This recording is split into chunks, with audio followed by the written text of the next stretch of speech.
Bad day for Peyton Manning, even worse day for his left tackle. Ryan Clady, the man who protects Manning's blind side, is expected to miss the entire 2015 season after tearing his ACL at practice on Wednesday.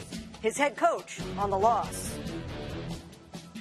You know, yesterday in practice, Ryan was setting on a play, pass setting on a play, and kind of felt his knee buckle a little bit. He actually played another play and then pulled himself out, said his knee was sore.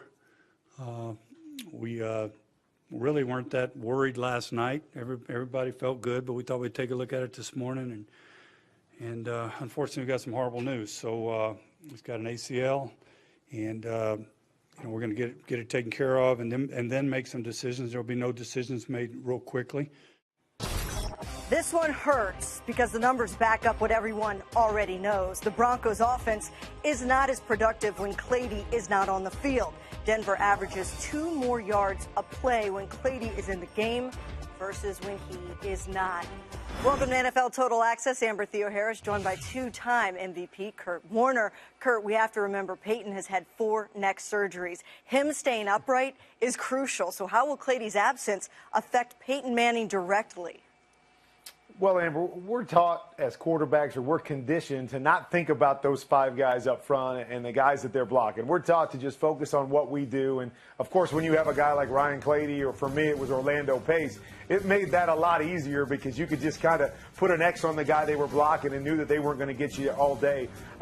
You know, but this is one of those things that Peyton Manning is so good at getting the ball out. He releases the ball faster than any quarterback in the NFL, and so that's going to help mitigate an injury like this. But there's no question, when you lose a big-time tackle like that, a big-time left tackle that goes against a lot of the defense's best players, that's something that isn't easily forgotten. Yeah, not just Peyton Manning. How about the offense as a whole? How will they be affected? Well, and I think that's the big thing. As I said, quarterbacks, we can't really think about it, but it's something that offense coordinators think about a lot, because if you have a guy over there that can, you know, block anybody one-on-one, it makes your schemes a lot easier. You can get your backs out of the backfield. You don't have to worry about putting a tight end over there. But if you've got a guy that you're not so sure about, I mean, maybe their second-round pick is the guy that they decide to put at left tackle. Maybe you don't have enough confidence in that guy, so now you've got to add a tight end to that side, or you got to leave a back end to block, which can change a lot of things in your passing game. So I think that becomes the big question, is whoever you put over there, Chris Clark or Sambrailo, do you feel like that guy can do the same things in blocking one-on-one schemes, or do you have to give some help to him? Either way, it is next man up for the Denver Broncos. Kurt Warner, thanks so much. Well, other than Kurt and our Super Bowl winning lineman Shaun O'Hara, nobody values a Pro Bowl left tackle more than our special guest analyst today, our Pro Bowl quarterback, David Garrard, 10 years with the Jacksonville Jaguars. Thanks for being back on the show. It's been almost a decade. I know, it's been a long time. You could swing by once in a while, you know? We'd like to see you more often. It's a long way from the East Coast. That's right. All right, well, we appreciate you making the trip.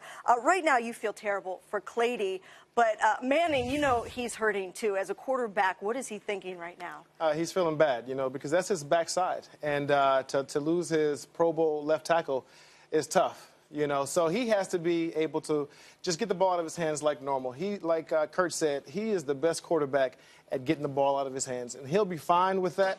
But I also think it's going to hurt the run game, too. They've only got one offensive lineman returning from last year, and so it's going to be a different group up there, and hopefully they can gel over the offseason. We'll see. And losing a left tackle as an offensive lineman, Shaun, how does that affect the entire line? Yeah, well, I'm glad to hear David talk about the run game, too, because a lot of quarterbacks don't even mention that aspect of it. But when you lose a member, now you have to play the musical chairs. But now the communication aspect changes. So the good news for the Denver Broncos and Peyton, it happened early. And so it's not something that they can't overcome. Now, this happened 2 years ago. They made it to the Super Bowl with Chris Clark playing left tackle. But here's the kicker. The kicker is if you want to beat Peyton Manning, you got to get pressure off the edges. And here you see Cliff Abel right here rushing the edge right here. Forces Peyton to step up, move him off his spot. Now the ball sails on him, interception. Here's another edge rush right here. Chris Clements against Chris Clark right there in the Super Bowl playing left tackle. He feels that pressure. He's swiping the football as he throws. There goes the ball. So quarterbacks start to feel that. Now all of a sudden you speed up your clock. Now, here is their right tackle, Franklin. He's no longer there. But here's a bull rush power move. Peyton getting hit as he throws. Malcolm Smith goes on to become the Super Bowl MVP with that play right there. But that just goes to show what that edge pressure could do to a quarterback. And we heard Kurt talk about, hey, when you've got Orlando Pace, you're a little more confident. When you have your starting left tackle, you're more confident. When you lose that guy, your clock kind of speeds up a little bit in your head. And as you get older, too, you start worrying about these things. And he's had so many neck surgeries. He's older now, and so he's really worried about these guys in front of him because he doesn't want to limp out of the league. He wants to be able to walk out standing straight up. Even though they have a lot of time to prepare, they open week 1 against the Ravens at home, and, you know, the Ravens will bring that defense with them.